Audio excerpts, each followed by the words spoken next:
Here we are in figure 3.8, which is dealing with a price ceiling.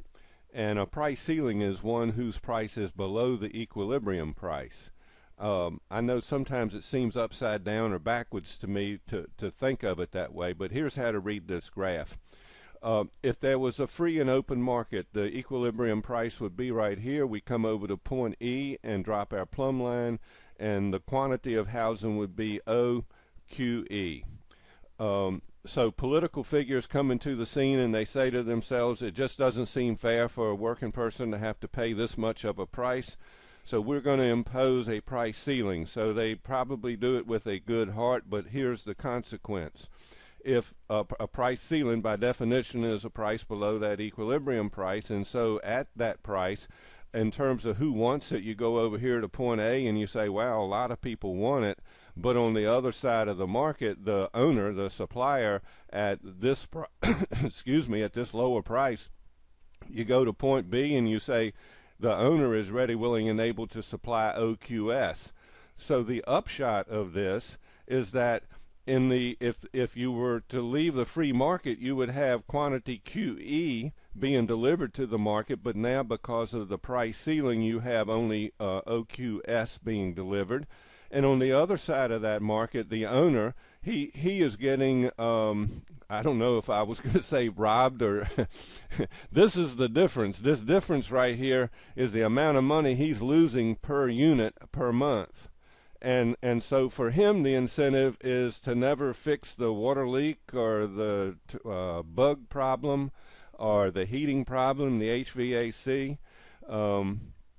So that's the consequence, and the results is that you're going to have a waiting line. In other words, what you see right here, this A to B distance, there's going to be a lot more people who want the deal, and it's going to be available. And so it's illegal, but when there's a long line like that, some rich person might come in and give the person making the decision a big sum of money to get up to the front of the line.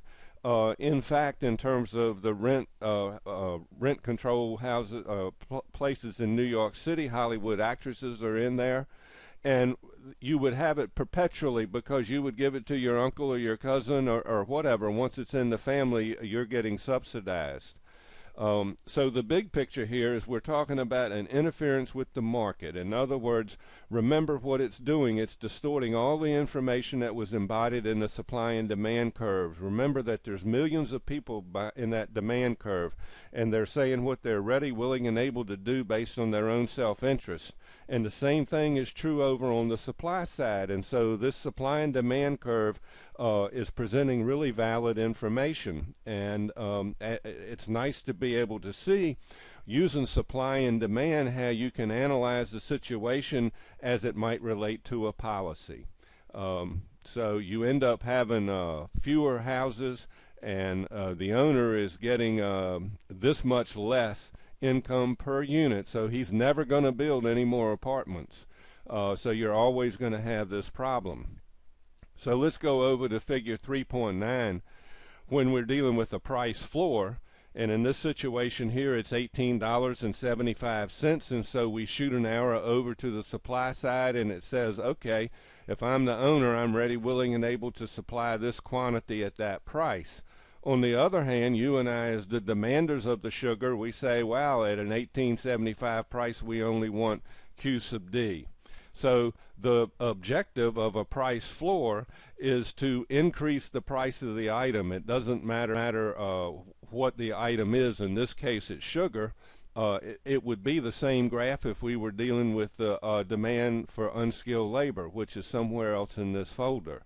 In any event, what we have is this is a subsidy for the sugar growers. And again, it distorts information, and it represents a government failure. It means that there's more sugar than people want. It means that taxes have to go up, but somebody's got to pay for the price floor. And it redistributes income, making it good for farmers, but not so good for consumers. So again, the big picture is where you might want to be doing good with these policies, but it's an interference with the market.